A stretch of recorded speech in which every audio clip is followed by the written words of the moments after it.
जय हिंद दोस्तों, कैसे हैं आप लोग। आई होप कि आप सब अच्छे ही होंगे।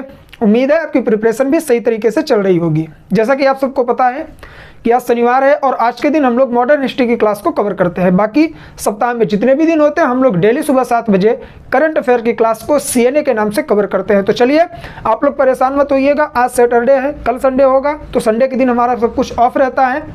संडे के दिन आपको वीडियो नहीं मिलता, तो सैटरडे और संडे और मंडे तीनों दिन का करंट अफेयर हम लोग मंडे के दिन कवर करते हैं। आप लोग बिल्कुल भी परेशान नहीं होंगे। जो लोग नए हैं एक बार चैनल को सब्सक्राइब कर लेंगे और हमारा टेलीग्राम ग्रुप जरूर ज्वाइन कर लेंगे। वहां पर पूरे कंटेंट का PDF प्रोवाइड कर दिया जाता है। चलिए सेशन की शुरुआत करते हैं। आज हम लोग मॉडर्न हिस्ट्री में बात करने वाले हैं 23वें लेक्चर की, और इस लेक्चर के तहत हम लोग जानेंगे कि 20वीं सदी में भारत में किसानों के द्वारा कितने आंदोलन किए गए थे। पिछले वीडियो की यदि हम लोग बात करें 22वें लेक्चर की, तो उसमें हमने देखा था कि प्रमुख किसानों के आंदोलन या फिर किसानों के प्रमुख विद्रोह हम लोगों ने समझा था।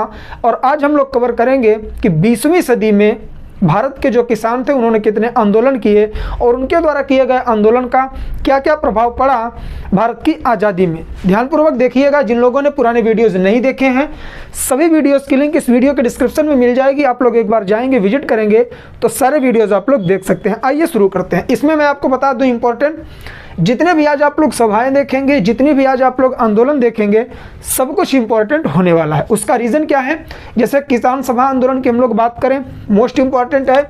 खास करके अखिल भारतीय किसान सभा या फिर अखिल भारतीय किसान संघ की हम लोग बात करें। उसके बाद आपको तेलंगाना आंदोलन और तेभागा आंदोलन। तेभागा आंदोलन UPSC के प्रीलिम्स में पूछा गया आंदोलन है।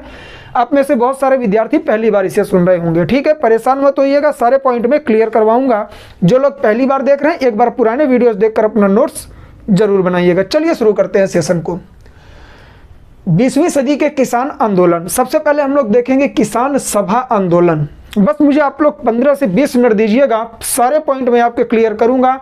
लास्ट तक रुकेंगे, रिवीजन करवा के मैं सारे पॉइंट वीडियो के साथ ही याद करवाता हूं। यदि आप लोग पहली बार आए होंगे तो आप लोग इससे वाकिफ नहीं होंगे। जो पुराने स्टूडेंट्स हैं उन्हें ये चीज़ पता है कि एक बार हम लोग पूरे सेशन को समझते हैं, फिर मैं खड़े होकर 1 मिनट के अंदर आप लोगों का पूरा रिविजन करवाता हूँ और वो आपके माइंड में मैं सेट कर देता हूँ। वो मेरी गारंटी है। बस लास्ट तक आप लोग सुनिए मुझे बस, ठीक। चलिए, होम रूल के सदस्यों के द्वारा एक प्रयास किया गया। होम रूल लीग चल रही थी, आपको पता है भारत के स्वतंत्रता का ये समय है, ठीक है ना। किसानों को जमींदारों तथा ताल्लुकदारों के विरुद्ध खड़ा करने के लिए होम रूल लीग ने एक प्रयास किया था। उसके तहत क्या हुआ, 1918 में उत्तर प्रदेश किसान सभा का गठन किया गया। पॉइंट नंबर 1 स्टार लगा लीजिएगा, क्योंकि प्रीलिम्स में पूछे जाने वाले टॉपिक हैं डियर, ठीक है ना। और उत्तर प्रदेश किसान सभा का गठन किया किसने, गौरी शंकर मिश्र तथा इंद्र नारायण द्विवेदी नाम के 2 व्यक्ति थे, 2 नेता थे। इन लोगों के नेतृत्व में 1918 में उत्तर प्रदेश किसान सभा का गठन किया गया। किस चीज़ के लिए यह सब हो रहा है, किसान सभा आंदोलन के लिए। और इनका सहयोग किसने किया, आपने नाम सुना होगा, मदन मोहन मालवीय, बाबा रामचंद्र, झिंगुरी लाल सिंह तथा दुर्गापाल के द्वारा इनको बराबर सहयोग मिला कि आप लोग क्या करें, उत्तर प्रदेश किसान सभा का गठन करें। देखिए, इस तरह की सभाएं क्यों गठित की जाती थी, इस तरह के संघ क्यों बनाए जाते थे, उसका रीजन था, सभा या फिर संघ का मतलब होता है कि बहुत सारे लोगों का एकत्रित होना, एक साथ एक मत पर बात करना। तो यदि आप अलग अलग लड़ने की कोशिश करेंगे तो आपको कभी भी विजय नहीं मिलेगी, आप पराजित हो जाएंगे, हार जाएंगे। लेकिन यदि आप एकजुट होकर एक साथ मिलकर एक संघ के रूप में काम करेंगे तो कहीं ना कहीं आपको प्रॉफिट हो सकता है इससे। इसी वजह से किसानों को एकजुट किया जा रहा था, क्योंकि हमने देखा कि इसके पहले जो किसानों का हम लोगों ने विद्रोह देखा, सभी किसान अलग अलग विद्रोह किए और उन्हें पूरी तरह से कुचल दिया गया था। यदि हम लोग बात करें नील विद्रोह की, तो वही एक सफल विद्रोह माना जा सकता है ना, समझेंगे। अभी जो हम लोग 1915 के बाद का इतिहास पढ़ेंगे ना, जब महात्मा गांधी की एंट्री होगी तो हम लोग चलेंगे चंपारण, बात करेंगे नील विद्रोह के बारे में, ठीक। तो बने रहिएगा साथ में, अभी और लेक्चर आएंगे, है ना। चलिए, उसके बाद क्या होता है, 1919 में नाई धोबी बंद, सामाजिक बहिष्कार किया गया। अब जो पहली बार सुन रहे होंगे इसके दम पे नोट्स बनाने की कोशिश मत करिएगा, आप लोग रिवाइज करिए। बाकी नोट्स जो बनाना है, मैं जो मैं बोलता हूँ वो चीज़ें लिखते रहिए। आप लोग 2 बार वीडियो देखेंगे, क्लियर हो जाएगा। इन लोगों ने क्या किया, ये सामाजिक बहिष्कार शुरू कर दिया। किसका, साहूकारों का, महाजनों का और ब्रिटिश अधिकारियों का। इन्होंने कैसे बहिष्कार किया कि उनके घर में जो नाई बाल काटने जाते थे, शेविंग करने जाते थे, और जो धोबी कपड़े साफ करने जाते थे, ठीक है ना। इन लोगों से बोला गया कि आप बहिष्कार करिए महाजनों का, काश्तकारों का और जमींदारों का, साथ ही साथ ब्रिटिश अधिकारियों का, क्योंकि ये हमारे शोषण कर रहे हैं, आप उनके यहाँ काम करने नहीं जाएंगे। तो एक तरह से यह सामाजिक बहिष्कार रहा। उसके बाद क्या होता है, 1920 में अवध किसान सभा का गठन कर लिया जाता है। इसके ही अंतर्गत, किसके अंतर्गत, किसान सभा के अंतर्गत ही उत्तर प्रदेश किसान सभा का गठन 1918 में हुआ। किन लोगों ने किया, गौरी शंकर मिश्र तथा इंद्र नारायण ने। लेकिन इसी के अंतर्गत 1920 में अवध किसान सभा का गठन कर लिया, किसने, बाबा रामचंद्र ने, जिन्होंने इन्हें सपोर्ट किया था। ठीक, तो ये इसी का एक अंग मानकर चलिएगा आप लोग। आगे बढ़ते हैं। अवध किसान सभा जब बनी तो इसका प्रमुख केंद्र कहाँ पर रहा, तो आज का जो प्रतापगढ़ है, उत्तर प्रदेश में एक जिला है, उसका रूर गांव इसका प्रमुख केंद्र था। और इसमें क्या कहा गया, किस वजह से इसका गठन किया गया, कारण क्या दिया गया, क्यों विरोध किया गया, क्यों आंदोलन चला, इसके तहत तो भूमि न जोतने और बेगार न करने की अपील की गई किसानों से इस आंदोलन के द्वारा, या फिर अवध किसान सभा के द्वारा किसानों को कहा गया कि आपको जो भूमि दी गई है बटाई पर, उसकी आप जुताई नहीं करेंगे, उसमें आप खेती नहीं करेंगे और बेगारी नहीं करेंगे। बेगार मजदूरी का मतलब ये होता है कि बिना पैसे के क्या करना, काम करना, है ना। जैसे पशु होते हैं, पशुओं की तरह आप काम करते रहिए। जैसे आज ही मान लीजिए कि कहीं आप काम कर रहे हैं, काम करते रहिए, फिर आपको सैलरी ना मिले, तो ये चीज़ सबसे बड़ा एग्जाम्पल है उसका। ठीक, चलिए। बाजारों तथा अनाज की दुकानों पर लूटपाट शुरू हो गई। ठीक है, ये पॉइंट एक एक करके सुनिएगा आप लोग। ठीक है, तो बेगारी आप लोगों ने समझ लिया, भूमि न जोतने की अपील की गई और बेगारी न करने की अपील की गई। बाजारों तथा अनाज की दुकानों पर लूटपाट शुरू कर दिया गया। पुलिस के साथ हिंसक झड़पें हुई। जब लोगों ने क्या किया, बाजारों को लूटना शुरू कर दिया, अनाज के गोदाम लूटने लग गए, तो जाहिर सी बात है, ब्रिटिशर्स की गवर्नमेंट थी, उपनिवेशवाद चल रहा था, हमारे ऊपर ब्रिटिशर शासन कर रहे थे, तो पुलिस ने डंडे बरसाए, लोगों के साथ हिंसक झड़प हुई, पुलिस वाले भी मारे गए और आम जनता भी मारी गई। इनका प्रमुख केंद्र मतलब लूटपाट कहाँ शुरू हुआ, तो वो हुआ रायबरेली में, फैजाबाद में और सुल्तानपुर में। ये प्रमुख केंद्र के रूप में रहे। किस चीज़ के लिए, अवध किसान सभा के तहत। ठीक है ना, जो लोगों ने लूटपाट शुरू किया इन जगहों पर किया, ये पॉइंट याद रखिएगा, मेंस के लिए ये इंपॉर्टेंट है। सभी जातियों के किसानों की एकजुटता इस पूरे आंदोलन में हमें दिखाई देती है। किस आंदोलन में, तो किसान सभा आंदोलन में। तो किसान सभा आंदोलन हम लोगों ने कवर कर लिया। इसका देखिए, मैं आपको एक चीज़ बता दूं, मेरी क्लास आप यदि रिवीजन करने के लिए देख रहे हैं तो इंपॉर्टेंट है ही आपके लिए। यदि आप पहली बार भी देख रहे हैं ना, तो मेरे साथ आप तभी जुड़ पाएंगे जब आपने कुछ थोड़ा बहुत पढ़ा। अगर आपने कुछ भी नहीं पढ़ा है तो सिर्फ सुनिए मुझे, मैं ये भी कहूँगा कि आपको भी मैं साथ में लेकर चलूँगा। लेकिन आज का स्पेशल जो वीडियो है, बाकी वीडियोज़ में तो आप वहीं से उठा सकते हैं, लेकिन आज का जो वीडियो है, इसे समझने के लिए आपको इसका पिछला वीडियो देखना पड़ेगा। मैं फिर से बोलूँगा, इस वीडियो के डिस्क्रिप्शन में लिंक मिलेगी, आप लोग एक बार जाकर 22वां लेक्चर देख लेंगे, तब इस किसान आंदोलन को सही तरीके से समझेंगे, क्योंकि ये धीरे धीरे राजनीतिक हो जाएगा, है ना। चलिए आगे बढ़ते हैं। हम लोग आते हैं किस पर, एका आंदोलन पर। एका आंदोलन था किसानों का ही, 1921 से 1922 के करीब चला, मतलब 1921 की समाप्ति और 1922 के प्रारंभ के वर्षों में यह चला। ध्यान से सुनिएगा, एका आंदोलन था क्या। अवध किसान आंदोलन का ही रूप बदल दिया गया। हरदोई में, बहराइच में तथा सीतापुर में नए नाम से यही आंदोलन आगे बढ़ा। फिर से समझिएगा, क्योंकि ये ट्रिकी है थोड़ा। हमने देखा कि यहाँ पर क्या चल रहा था, अवध किसान सभा या फिर अवध किसान आंदोलन चल रहा था उत्तर प्रदेश में। प्रमुख केंद्र इसका प्रतापगढ़ था। लेकिन 1920 में इसका गठन हुआ था, तो 1921 और 22 आते आते ये कहाँ तक पहुँच गया, हरदोई में, बहराइच में तथा सीतापुर में, और इसका नाम रख दिया गया एका आंदोलन। कोई अलग से आंदोलन नहीं आया था, अवध किसान आंदोलन का नाम ही एका आंदोलन करके चलाया गया। कहाँ पर, हरदोई, बहराइच और सीतापुर में। ये पॉइंट आपके क्लियर होने चाहिए, इसीलिए मैं बार बार रिपीट कर रहा हूँ। चलिए आगे बढ़ते हैं। अब ये जो अवध किसान आंदोलन के रूप में चला, उसका कारण क्या था, भूमि न जोतने की अपील की गई, मतलब लोगों से बेगारी करवाई जाती थी, उसलिए शुरू किया गया।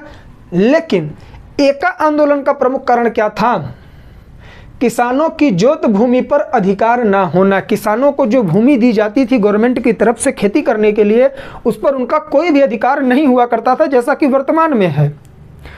आपको पता होगा संपत्ति का अधिकार इस समय हमारा मूल अधिकार ना होकर कानूनी अधिकार हो चुका है। आपका भी उस पर पूरी तरह से अधिकार नहीं है आपके लैंड पे, आप सिर्फ उस पर खेती कर सकते हैं, बेच सकते हैं एक दूसरे से, बस। गवर्नमेंट जब चाहेगी आपसे ले लेगी, वो कोई आपका मूल अधिकार नहीं है।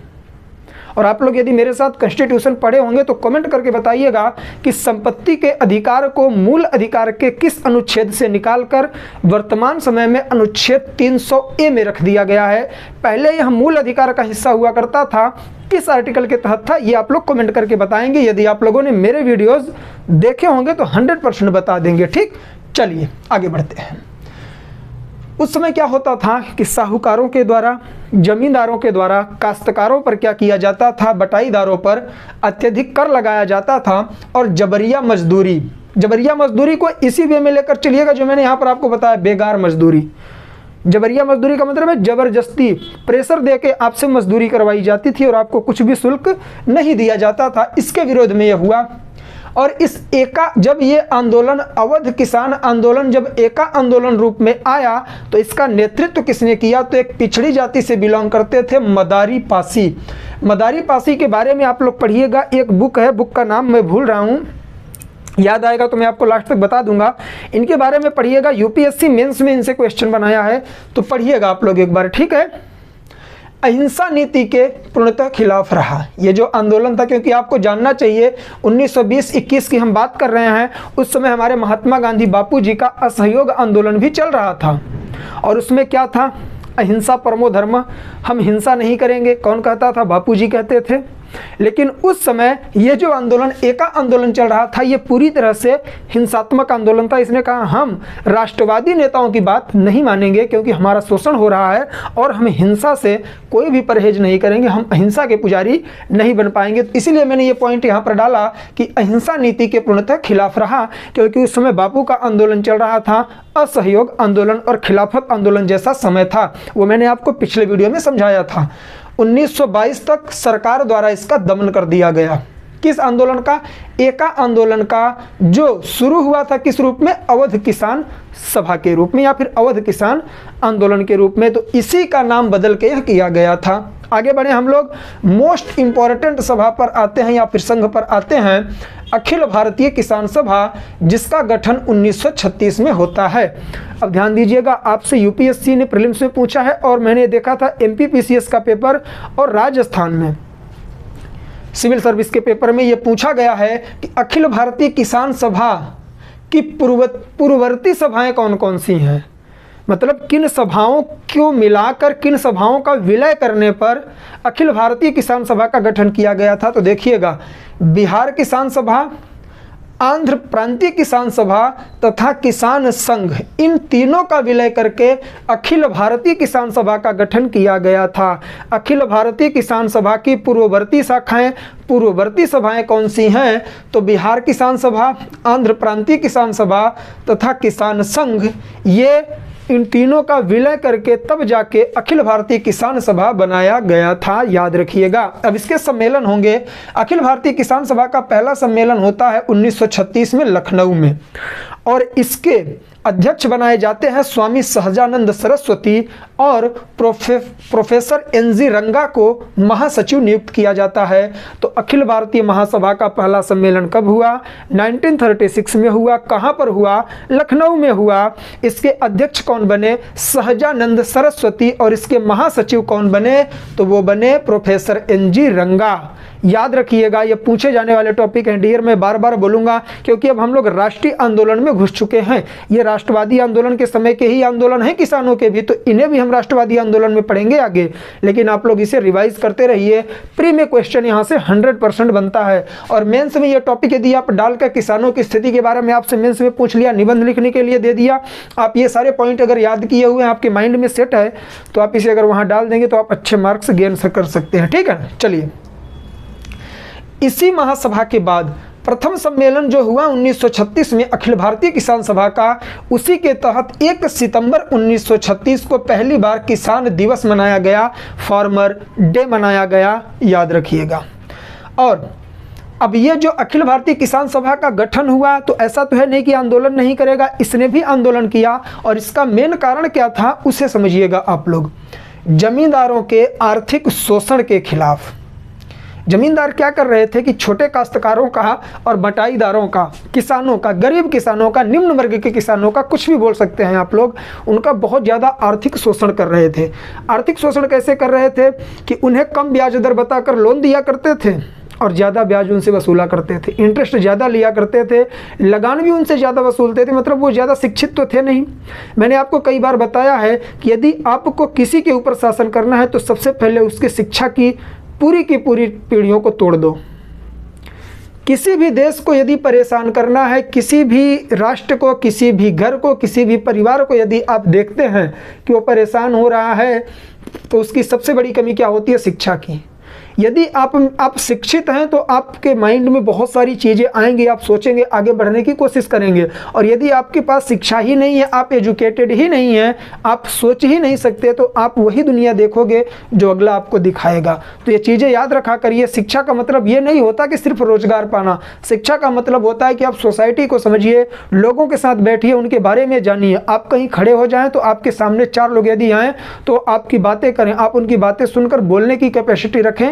ये होती है शिक्षा। शिक्षा का मतलब केवल रोजगार नहीं होता। तो ये चीजें आप लोगों को समझनी चाहिए। आगे बढ़ते हैं हम लोग। तो जमींदारों के आर्थिक शोषण के खिलाफ, आर्थिक शोषण क्यों हुआ, जमींदारों ने क्यों किया लोगों का, किसानों का? क्योंकि वो उतने शिक्षित नहीं थे, वो अपने अधिकार नहीं जानते थे, है ना। आगे बढ़ते हैं। मजदूरों को न्यूनतम मजदूरी प्रदान करवाने की भी बात की गई। मैंने बताया कि बेगारी मजदूरी, जबरन मजदूरी करवाई जाती थी लोगों से और उन्हें क्या नहीं दिया जाता था? पैसा नहीं दिया जाता था, उसके बदले में शुल्क नहीं दिया जाता था, ठीक है ना। तो उसके लिए अभी डिमांड की गई अखिल भारतीय किसान सभा के तहत कि आप ऐसा करिए, जमींदारों से और उस समय के काश्तकारों से ये बात की गई कि आप लोग करवाइए तो मजदूरी, लेकिन उनको मजदूरी भी बराबर दीजिए, ठीक।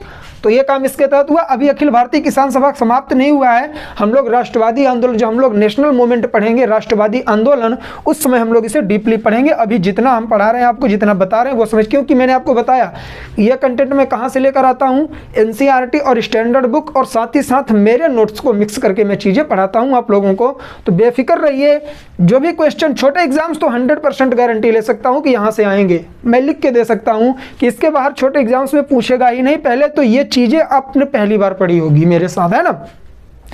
तो नोट्स बना लीजिए मेरे कंटेंट का। जिस दिन आप एग्जाम देकर आएंगे और ये सारे आपसे पूछे जाएंगे आंदोलन में, तो आप कहेंगे काश आशु सर की क्लास मैंने देखी थी, अगर उसमें मैंने ध्यान दिया होता तो चीज़ें क्लियर कर लेता। बाकी यूपीएससी की यदि हम बात करें तो यूपीएससी की मैं 90% गारंटी ले सकता हूँ, 10% कोई भी नहीं ले सकता, है ना। बाकी इसको पढ़ने से आपको कोई लॉस नहीं होने वाला है, फ़ायदा ही है। और ये आंदोलन कहीं ना कहीं आपसे पूछे जाते हैं। मैंने कई पॉइंट यहाँ पर हाईलाइट किए हैं कि ये सब पूछे गए हैं यूपीएससी के प्रीलिम्स में, यूपी पीसीएस में पूछे गए हैं, एमपी पीसीएस में पूछे गए हैं, बीपीएससी में पूछे गए क्वेश्चन मैं आपको पढ़ा रहा हूँ। चलिए आगे बढ़ते हैं, समझते हैं तेभागा आंदोलन 1947। अच्छा, आप में से कितने लोग हैं जो पहली बार सुन रहे हैं तेभागा आंदोलन? मुझे पता है बहुत कम लोगों ने सुना होगा, लेकिन मेरा यही दायित्व है कि मैं आप लोगों को उन सारी चीज़ों से जोड़ सकूं जहां से यूपीएससी क्वेश्चन उठा सकता है। यूपीएससी ऐसी ही जगहों से क्वेश्चन उठाता है। पहले मैंने भी नहीं पढ़ रखा था, जो सच्चाई में बोलूं, जब मैंने ये सारी चीज़ें पढ़नी शुरू की डीपली, तब मुझे पता चला नहीं यार ये चीज़ें बतानी चाहिए, क्योंकि यूपीएससी का भरोसा नहीं है कहाँ से क्वेश्चन उठाते। और ये सब आपके सिलेबस में है, सब कुछ आपके सिलेबस में है डियर, बने रहिएगा साथ में आप लोग, ठीक। चलिए, तेभागा आंदोलन की हम लोग बात कर रहे हैं। 1946 में हुआ था, 1946 में 20वीं सदी में बंगाल का सर्वाधिक सशक्त आंदोलन था।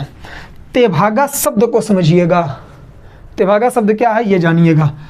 बंगाल के भू राजस्व आयोग की तेभाग सिफारिशों को लागू करवाने के लिए यह आंदोलन चलाया गया था। तेभाग का मतलब क्या होता है कि तिहावा हिस्सा, 2/3 हिस्सा। ते का मतलब तिहावा, भागा का मतलब होता है 1/2, मतलब 2/3 हिस्सा की मांग की जाती थी। ये बंगाली शब्द है तेभागा या फिर तेभाग। आप में से जितने लोग होंगे बंगाल से वो समझ रहे होंगे, है ना। कमेंट करिएगा आप लोग हैं वहाँ से कि नहीं। इसका मतलब था जुताई का हिस्सा 1/2 से 1/3 करवाना। इस पूरे के पूरे आंदोलन का उद्देश्य रखा गया था कि जुताई का जो हिस्सा हमारे पास 1/2 है 1/3 करवाया जाए। और इस तेभागा आंदोलन का नेतृत्व किसने किया? कंपाराम सिंह तथा भवन सिंह के द्वारा तेभागा आंदोलन का नेतृत्व किया गया। यहाँ पर 2 नारे लगाए गए, ठीक है ना। कौन कौन से? पहला तो लगाया गया इंकलाब जिंदाबाद। क्यों? क्योंकि 1946 आप देख रहे हैं संविधान सभा का गठन हो रहा है इस समय। पॉलिटी में मैंने आपको पढ़ाया था संविधान सभा का गठन कब हुआ था? 1946 में हुआ था, 1946 में हुआ था। भारत के संविधान बनाने की बात की गई थी 1947 में, फिर हमारा देश आज़ाद हुआ था, है ना।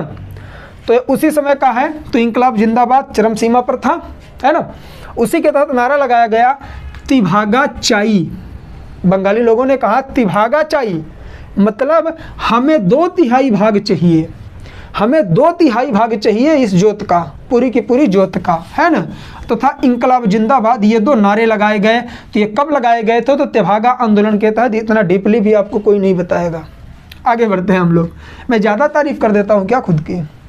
ये आप लोग बताएंगे कमेंट करके, क्योंकि देखिए मैंने ये सारी चीज़ें देखी है प्रीवियस ईयर के क्वेश्चंस में, इसलिए मैं आप लोगों को करवाने की कोशिश करता हूँ कि वो कोई भी पॉइंट आपका ना छूटे जो आपसे पूछा जाए, ठीक है ना। चलिए 1949 में क्या हुआ? बरगदार अधिनियम लाया गया और किसानों की अधिकांश मांगें मान ली गई और तिभागा आंदोलन रुक गया। बरगदार अधिनियम का क्या है कि जिसके पास जो जिस चीज के लायक है उस वर्ग के हिसाब से, वर्ग का मतलब वर्ग है, ठीक है ना, उस वर्ग के हिसाब से लोगों की मांगें मानी गई और इस आंदोलन को समाप्त कर दिया गया। तो 1949 में बरगदार अधिनियम लाया गया था। किस सरकार के द्वारा? तो सुहरावर्दी सरकार, सुहरावर्दी नाम याद रखिएगा, सुहरावर्दी सरकार के द्वारा 1949 में बरगदार अधिनियम लाया गया था। चलिए अब आगे बढ़ते हैं, हम लोग समझते हैं तेलंगाना का आंदोलन। 1946 से 1951 के करीब चला था तेलंगाना आंदोलन। यह एक ऐसा आंदोलन है जो आज़ादी के पहले से चल रहा था और आज़ादी के बाद तक चला, 3-4 साल बाद तक, समझिएगा। जो तमिल बोलने वाले किसान थे, तमिल बोलने वाले जमींदारों की समर्थक पुलिस और उनके गुंडों के खिलाफ यह आंदोलन छेड़ा गया था। मतलब कि जो जमींदार थे ना तमिल के, क्योंकि ये पहले कहाँ आंध्र प्रदेश के अंतर्गत ही तेलंगाना आता था, आंध्र प्रदेश रियासत के अंतर्गत, है ना। तो होता क्या था कि यहाँ के जो जमींदार थे किसानों का शोषण करते थे, पुलिस उनकी सहायता करती थी और वो कुछ गुंडे भी पाल रखे, जैसे आप लोग आज बाउंसर बोलते हैं। तो उन सब के खिलाफ यह आंदोलन चलाया गया, ठीक है ना। लेकिन नालगोंड नामक एक जगह थी उस समय, वहाँ पर, कहाँ पर? तेलंगाना, जो आज एक अलग स्टेट बना। तेलंगाना का विभाजन कब हुआ था आंध्र प्रदेश से? आप लोग कमेंट करके बताइएगा, मैं खुद ही बता देता हूँ। 2 जून 2014 में तेलंगाना 29वें राज्य के रूप में भारत में शामिल हुआ था, लेकिन वर्तमान समय में 28 राज्य हैं भारतवर्ष में, ठीक।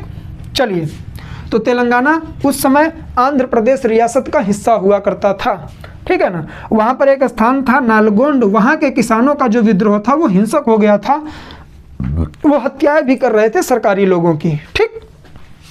इसका तात्कालिक कारण क्या था? कुमारैया की पुलिसों द्वारा हत्या कर दी गई थी। मतलब मैंने आपको बताया कि किसान थे, किसानों का शोषण हो रहा था, जमींदार शोषण कर रहे थे, पुलिस उनका सहयोग कर रही थी। तो उसी तरह से एक किसान थे जिनका नाम क्या था? कुमारैया, उनकी हत्या पुलिस ने कर दी थी। तो ये कारण और बन गया तात्कालिक रूप से। और इसका फायदा किसने उठाया? कम्युनिस्ट पार्टी ने और आंध्र सभा ने, आंध्र प्रांत सभा और कम्युनिस्ट पार्टी ने इस पूरे के पूरे आंदोलन को उग्र कर दिया। और जैसे ही आंदोलन को उग्र किया गया, टाइम पीरियड कौन सा है? देश की आज़ादी के समय का है, ब्रिटिशर्स की सरकार अभी है ही, पुलिस कार्यवाही की गई, लोगों को बड़ी बुरी तरह मारा गया, ठीक है। और यह आंदोलन अंततः किसी ना किसी रूप में 1951 तक अनवरत चलता रहा। मतलब भारत आज़ाद हो गया, उसके बाद भी यह आंदोलन चलता रहा। किसके खिलाफ था यह आंदोलन? मैंने आपको बता दिया कि जमींदारों के खिलाफ नहीं था। जमींदारों ने जो गुंडे पाल रखे थे ना किसानों को मारने के लिए, उनके खिलाफ चला था यह आंदोलन। तो ये पूरे के पूरे आंदोलन थे। अब कहीं ना कहीं हमारा आंदोलन खत्म होता है, अगले वीडियो में नया टॉपिक शुरू करेंगे और बहुत शानदार तरीके से हम लोग लेकर चलेंगे, ठीक है। तो चलिए आज के लिए बस इतना ही, टाइम बहुत ज़्यादा हो गया है, मिडनाइट में मैं वीडियो शूट कर रहा हूँ आप लोगों के लिए, है ना। तो बिल्कुल भी परेशान मत होइए, मैं इसी तरह से आपको कंटेंट देता रहूँगा। बाकी इंटरटेनमेंट यहाँ बहुत कम मिलेगा। जो लोग इंटरटेनमेंट के पर्पज़ से आते हैं प्लीज़ यहाँ मत आया करें, मैं डायरेक्ट बोलने वाला बंदा हूँ, ठीक है ना।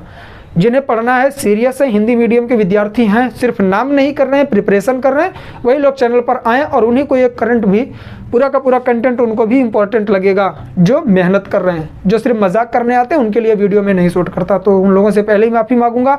बाकी जो पढ़ने वाले विद्यार्थी हैं कमेंट करके बताइएगा कहाँ कमियाँ रह गई, अगर कोई कमी है तो माफ़ी चाहूँगा, बताइएगा, सुधारने की कोशिश करूँगा, क्योंकि गलतियाँ इंसान से ही होती हैं। बाकी गारंटी है गलतियाँ हो नहीं सकती, ठीक है ना।